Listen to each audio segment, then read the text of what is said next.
Μία φορά και έναν καιρό, σε έναν μικρό κήπο γεμάτο ήλιο και χρώματα, ζούσε ο κύριος Σποράκης. Ήταν μικρούλης στο μέγεθος, αλλά η καρδιά του ήταν μεγάλη. Φορούσε πάντα το καπελάκι του και του άρεσε να φροντίζει τα φυτά, να ποτίζει τα λουλούδια και να μιλάει στα σποράκια σαν να ήταν φίλοι του. Κάθε πρωί, ο κύριος Σποράκης χαιρετούσε τον κήπο και έλεγε «Καλημέρα σε όλους. Σήμερα θα μεγαλώσουμε μαζί». Μία μέρα όμως κάτι διαφορετικό εμφανίστηκε στον κήπο.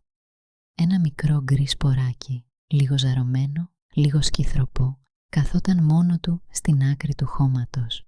Δεν μιλούσε σε κανέναν και δεν ήθελε να παίξει. Ο κύριος Σποράκης το πρόσεξε αμέσως. «Γεια σου, μικρέ μου φίλε», είπε με ήρεμη φωνή. «Γιατί είσαι τόσο μόνος?» Το σποράκι δίστασε, αλλά τελικά απάντησε. «Φοβάμαι. Όλοι εδώ φαίνονται χαρούμενοι και δυνατοί. Κι εγώ νιώθω μικρός και αδύναμος». Ο κύριος Σποράκης χαμογέλασε και κάθισε δίπλα του. «Ξέρεις», του είπε, «κι εγώ έτσι ένιωθα κάποτε. Μέχρι που έμαθα πως κανείς δεν μεγαλώνει μόνος του». Τις επόμενες μέρες, ο κύριος Σποράκης δεν άφησε το σποράκι μόνο. Το πότιζε απαλά, του μιλούσε, του έλεγε ιστορίες και το σύστηνε στα άλλα φυτά του κήπου. Σιγά σιγά το μικρό σποράκι άρχισε να νιώθει αλλιώς. Έβγαλε ένα μικρό φύλλο και μετά άλλο ένα. Και κάθε φορά που τα κατάφερνε, ο κύριος Σποράκης ήταν εκεί.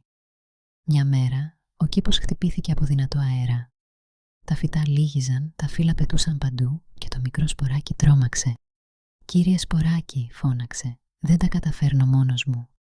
Και τότε συνέβη κάτι όμορφο. Τα φυτά γύρω του πλησίασαν. Άλλα έσκυψαν, άλλα άπλωσαν τα φύλλα τους, άλλα απλώς στάθηκαν δίπλα του. Ο κύριος Σποράκης είπε «Βλέπεις, η φιλία δεν είναι να είσαι πάντα δυνατός. Είναι να ξέρεις ότι κάποιος θα σταθεί δίπλα σου όταν φυσάει δυνατός αέρας».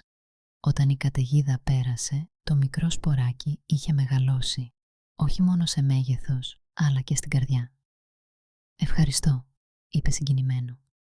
«Τώρα ξέρω πως η φιλία είναι να μοιράζεσαι τον φόβο, τη χαρά και το μεγάλωμα».